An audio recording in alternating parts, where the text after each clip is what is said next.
అత్యంత ఆదరణ పొందుతున్న number 1 premium range beauty products ARM pearl beauty. ATM అనగానే మీకు ఏం గుర్తుకొస్తుంది?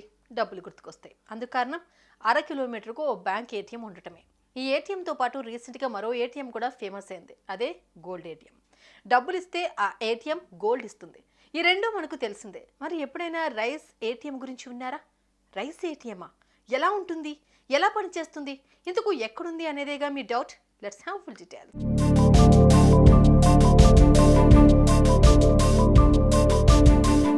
రైస్ ఏటీఎం ఇదే ఇప్పుడు హాట్ టాపిక్గా మారింది. మనీ ఏటీఎం, గోల్డ్ ఏటీఎం అంటే ఓకే, కానీ రైస్ ఏటీఎం నుంచి బియ్యం ఎలా వస్తాయి? ఎలా పాసిబుల్ అవుతుంది? ఆ ఏటీఎం చూడడానికి ఎలా ఉంటుంది అనేది ఇప్పుడు ప్రతి ఒక్కరి డౌట్. మరి ఆ ఏటీఎం లుక్ మీరు కూడా ఒకసారి చూసేయండి.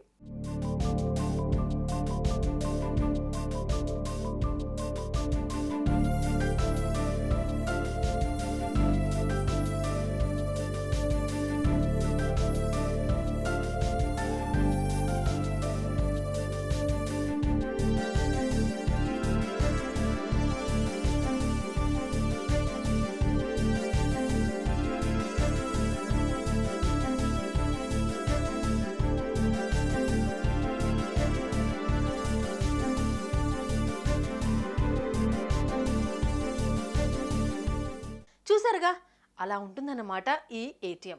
ఇది మన భారతదేశంలోనే ఉంది. ఒడిశాలోని భువనేశ్వర్లో తొలి రైస్ ఏటీఎంను అమలులోకి తీసుకొచ్చింది ఆ రాష్ట్ర ప్రభుత్వం.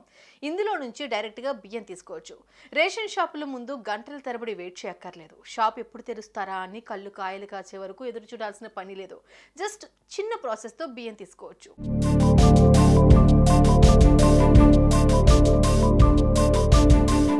బియ్యం తీసుకోవాలంటే ముందుగా రైస్ ఏటీఎంకి వెళ్ళాలి. అక్కడున్న మిషన్ స్క్రీన్ పై రేషన్ లబ్ధిదారులు తమ రేషన్ కార్డు నెంబర్ ఎంటర్ చేయాలి. ఆ తర్వాత వేలిముద్ర వేస్తే అంతే.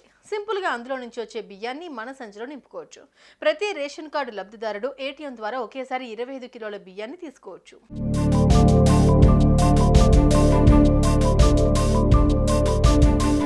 సాధారణంగానే రేషన్ షాప్కి వెళ్ళి బియ్యం తీసుకోవచ్చుగా, ఇలాంటి మెషిన్లతో డబ్బులు ఎందుకు వృధా అనే వాళ్ళు కూడా ఉంటారు. అయితే ఒడిశా ప్రభుత్వం ఈ నిర్ణయం చాలా ఆలోచించి తీసుకుంది.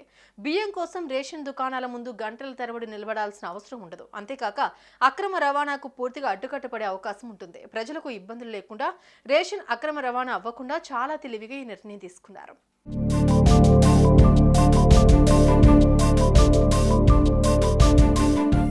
ప్రస్తుతానికి భువనేశ్వర్లో ఈ ఏటీఎం అందుబాటులో ఉండగా ఒడిశాలోని మొత్తం 30 జిల్లాల్లో ఈ రేషన్ బియ్యం ఏటీఎంలను తెరిచే యోచనలో ప్రభుత్వం ఉంది. ప్రస్తుతం ఈ మోడల్ విజయవంతమైతే రేషన్ కార్డు పథకం కింద ఇతర రాష్ట్రాలకు ఈ విధానం విస్తరించనుంది.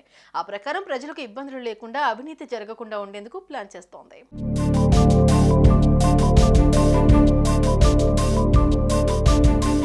2021 సంవత్సరంలోనే ఒడిశా ప్రభుత్వం ప్రపంచ ఆహార కార్యక్రమంతో పలు ఒప్పందాలు చేసుకుంది. వాటి ప్రకారం పంపిణీ వ్యవస్థ, వరి సేకరణ, బియ్యం ATM, smart mobile storage unit వంటి కొన్ని ప్రాజెక్టులు వీటి కింద ప్రారంభించనున్నారు. ఈ బియ్యం ఏటీఎంను ఒడిశా పౌర సరఫరాల శాఖ మంత్రి ప్రారంభించారు. ఇది దేశంలోనే తొలి బియ్యం ఏటీఎం అని చెప్పారు.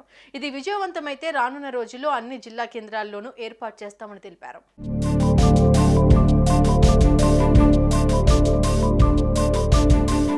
వినడానికి కాస్త వెరైటీగా ఉన్న ప్రజలు మాత్రం ఈ నిర్ణయానికి అట్రాక్ట్ అవుతున్నారు. ఎలాంటి కష్టం లేకుండా బియ్యంను ఈజీగా తెచ్చుకోవచ్చని అంటున్నారు. అంతే, మరి ప్రభుత్వాలు ఏం చేసినా ప్రజల కోసమేగా అని అంటున్నారు ఈ విషయం తెలిసిన వారంతా. మరి మీరేమంటారు? కామెంట్స్లో తెలపండి.